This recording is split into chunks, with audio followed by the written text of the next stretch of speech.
وحيد سلامة، مدير عام شركة سمارت انسبكسيون سيرفيس.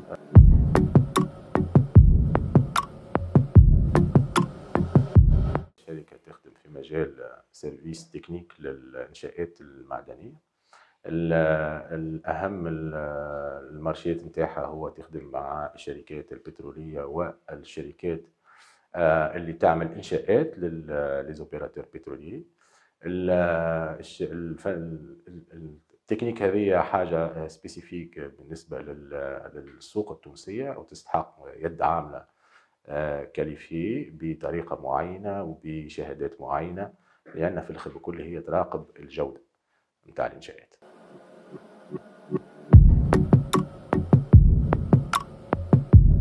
احنا كنا واعيين جدا. تأسست الشركة هذه عام 2013 في جوان 2013، في وقت اللي ما زالت تونس في الحراك الكبير اللي كان فيها على مستوى السياسي، وكان عنده تأثير كبير على مستوى الاقتصادي والاجتماعي. واحنا تحركنا مجموعة من ناس عندهم خبرة في المجال هذا باش حلينا الشركة هذه في مكان اللي ما كانش فيه حتى شركة موجودة، اللي هي تطاوين. والميتي هذايا، المهنة هذه ما كانش موجودة في تطاوين، اللي هي من المفروض هي كونها يعني الساق المرشي السوق اللي هي في وسطها السوق، ولكن الفنيين للمهنة هذه ما كانوش موجودين في السوق، وكان يجيوا من برا من تونس، وخاصة من صفاقس اللي كانت فيها المجموعة الأكبر من المهندسين والفنيين اللي ينجموا يخدموا معنا. فاحنا كان الهدف نتاعنا كوننا نفتحوا الشركة هذه في فترة نتاع آمال جديدة نتاع اقتصاد ومنوال اقتصادي جديد قاعدين نشوفوا اللي هو ممكن باش يتحط في البلاد.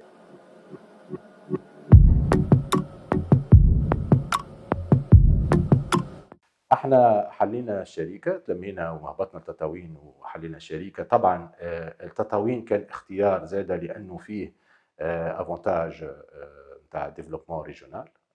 كنا نأمل كوننا نستفيدوا من التشاريع هذه في استثمارات في مناطق كما تطاوين، وتوجهنا للأبي اللي هي غاديك اللي هي تعنى بالاستثمار هذايا. مشينا معناها اللي نعرفوه احنا كنا معناها في أقل حاجة كنا 10 سنين ما نخلصوش أداءات، وعندنا السي ان اس اس نخلصوا نسبه بركه، ما نخلصوش الشارج باترونار اللي هي تمثل 25% من الاستحقاق. وهذوما اثنين كانوا حاجتين كبار بالنسبه للشركه، سيدي شارج كبار اللي نجموا نستنفعوا منهم في ال10 سنين اللي جايين، ونراو اللي 10 سنين كافيين كونها شركه تقف على ساقها.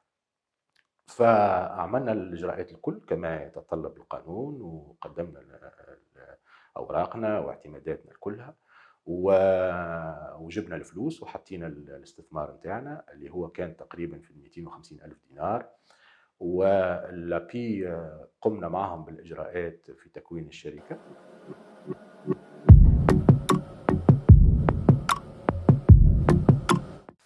وما رعنا الا كوننا احنا في الاخر بكل توا نرجع للتفاصيل، كوننا لم نستفد من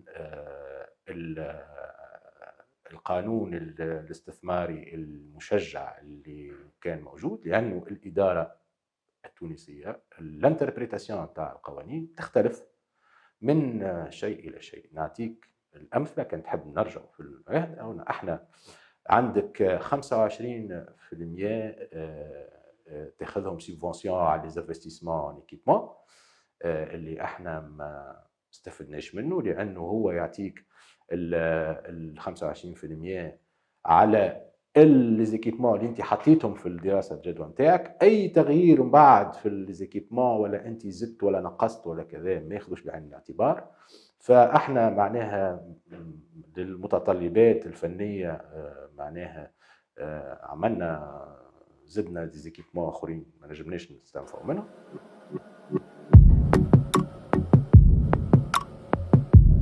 بالنسبه للسي ان اس اس دونك ما خديناش السبونسيون. بالنسبه للسي ان اس اس هذاك اقوى، لانه وقت مشينا حلينا وبدينا باش نخدموا العمال اللي مسجلين معانا كلهم كما قلت لك المهنه غير موجوده في تطاوين في الوقت هذاك، واحنا جبنا مجموعه من الفنيين اللي باش نبداو نخدموا بهم وهم كلهم من خارج تطاوين. فما رعنا الا المدير نتاع الجهوي لسي ان اس تطاوين قال انا منعتي الافونتاج هذايا نتاع السي ان اس اس الا لناس اصيلي تطاوين. حتى لو انت يعني فتحت شركه، وهذا فاجئني الحقيقه لانه ماهوش معقول بالكل يعني. كوننا جبنا الفنيين وجينا باش نخلصوا السي ان اس اس قال لي تخلص 100%. علاش خلصوا 100% يا ودي؟ عندنا مقرر نتاعنا تاع كذا. قال لك لا، تعطيني بطاقات تعريف اللي من تطاوين نحيهولك واللي مش من تطاوين ما نحيهولكش. فهمت؟ فمعناها قعدنا نخلصوا في كامل، يعني ما استفدناش من الحكايه هذيك.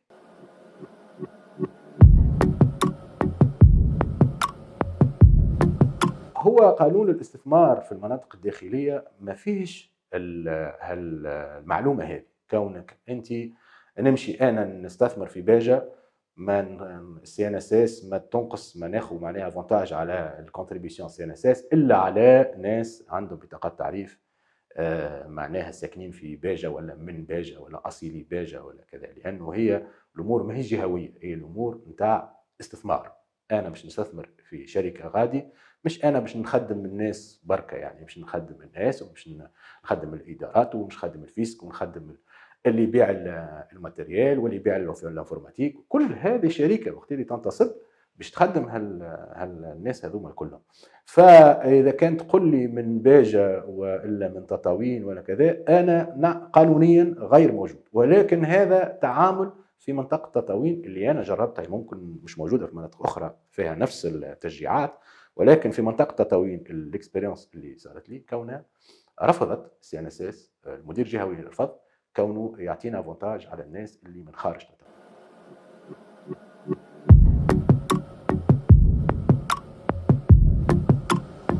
مشيت للابي وقلت لهم راهو هكا صار وصار، فكان عندهم معناها توجه مع بعضهم، فهمت ولا لا؟ وعملوا معناتها بلوك على اساس هذاك هو. فهمت انا اللي الامور هي اجتماعيه جهويه بالنسبه للاشخاص هذوكم، للمسؤولين هذوكم، اكثر من كونها تكون قانونيه. فهمت؟ هي طريقه معامله اداريه قاعدين يخدموا بها، فهمت ولا لا؟ واللي انا معناها في الوقت هذاك معناها بديت نتجاوزها على اساس ما حبيتش نعمل مشكله مع النسيج الاداري اللي موجود في التطاوين وانا مازلت كي بديت. فخليت الامور لاني انا ماشي بطبيعتي باش نكون المجموعه نتاع الفنيين في المنطقه هذيك، وقلنا اي خلي توا نبداو واحنا نديماريو، وما زالت خلاص مازال صغير شويه لانه يعني الخدامه مازالوا شويه، ونقدموا احنا بيدنا باش ندخلوا الناس كل تطاوين بطبيعتنا. فبدينا في الموضوع هذاك وقعدنا تجاوزنا الحكايه هذيك، ولكن من بعد ما رجعتش، قعدت ديما في المستوى هذاك نتاع الخلاص، وصارت احنا مشاكل بيدنا ما نعرفش نجمنا نخلصوا السي ان اس اس، مشاكل اخرى تنحكيو عليها بعد. فطاح الحق هذا لانه السيتواسيون ايكونوميك نتاع الشركه هي بيدها ضعضعت.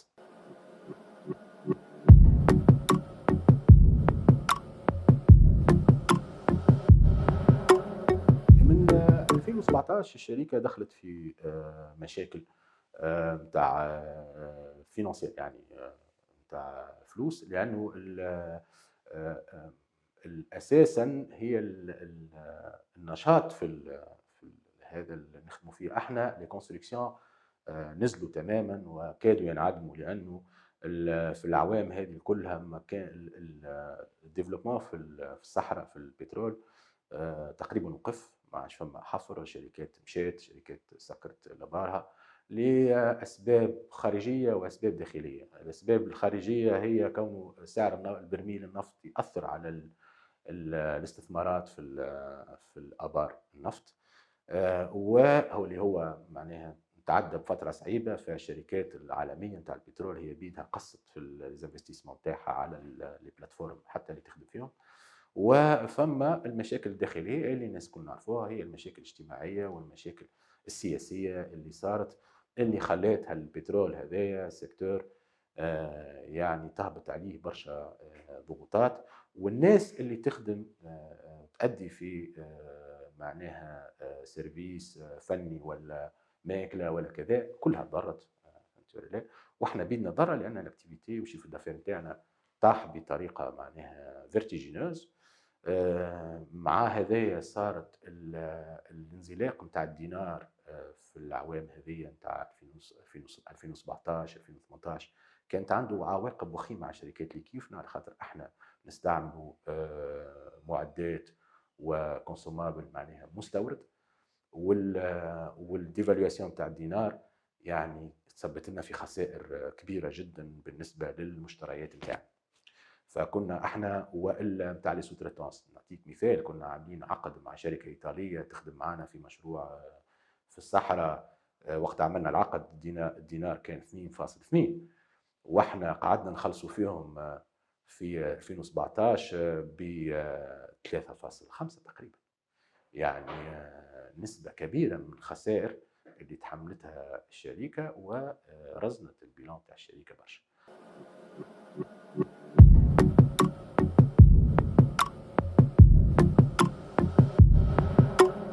أنا صارت لي واقعة معناها عجيبة، معناتها كونهم معداوني على محكمة لاتهامي بعدم خلاص الخصم من المورد، اللي هو قانون معناها وحسب بشهاده المسؤولين غادي معناها قالوا اول مره يتعدى مسؤول في شركه للمحكمه باجل هذايا، ومعناها فما شركات عندها مليارات معناتها كذا. ولكن انا تعديت قدام المحكمه كنت مهدد بالسجن معناها، لولا انه الحمد لله كونه انا خلصنا احنا هذايا من قبل وقدمنا ما يفيد الخلاص باش القاضي معناها. فاللي المستثمر يعاني في ضغوطات كبيرة ياسر قانونية وضغوطات اجتماعية وضغوطات سلطات سياسية زادة كي تبدأ في منطقة كيما هكا.